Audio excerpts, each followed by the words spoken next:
40 दिन तक चलने वाले युद्ध के बाद भले ही सीज फायर हो, लेकिन इजरायल ने अपने ऑपरेशंस को जारी रखा है और लेबनान में एक बार फिर स्ट्राइक्स हुए हैं। और इजरायल की तरफ से ये कहा जा रहा है कि ये खतरे इजरायल के बॉर्डर्स पर हैं, इजरायल के सिविलियंस पर हैं और इन खतरों से निपटने के लिए वो अपने ऑपरेशंस को जारी रख सकता है।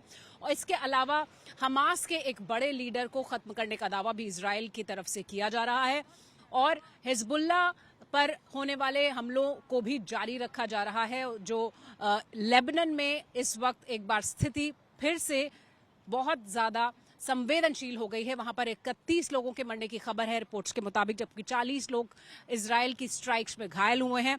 इजरायल डिफेंस फोर्सेस का कहना है कि अलग अलग तरह से कोशिश की जा रही है कि इजरायल के बॉर्डर्स में इन्फिल्ट्रेशन हो, हमास के जो मिलिटेंट्स हैं उनका यहाँ पर आना हो और उसके अलावा तमाम अलग अलग युद्ध की तकनीकें बदलकर हमास अब भी सक्रिय है।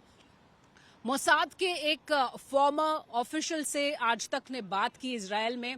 उनका ये कहना है कि एक बड़ा कैंपेन चल रहा है, एक प्रोपागेंडा कैंपेन चल रहा है इजरायल के खिलाफ, जहां पर ये कोशिश की जा रही है ये दिखाने की, ये बताने की इजरायल के जो एक्शन और ऑपरेशंस हैं वो गलत हैं, लेकिन ये एक बहुत बड़ी साजिश है, ऐसा मोसाद के अधिकारियों का कहना है। उनका कहना है कि एक 8th फ्रंट यानी कि जो अलग अलग मोर्चों पर लड़ाई चल रही है उसके अलावा एक बड़ा मोर्चा खुल गया है जो एंटी प्रोपागेंडा का है, जहां पर ये प्रोपागेंडा वॉरफेयर को काउंटर किया जा रहा है।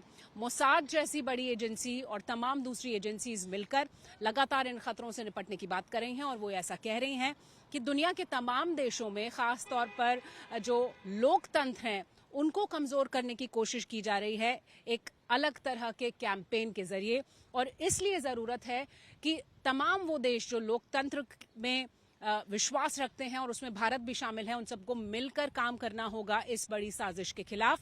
और इजरायल के अलग अलग मोर्चों पर फिलहाल जो ऑपरेशंस हैं वो लगातार यूं ही जारी रहेंगे। कैमरा पर्सन सचिन टंडोक के साथ शिवानी शर्मा, तेल अवीव, इजरायल आज तक।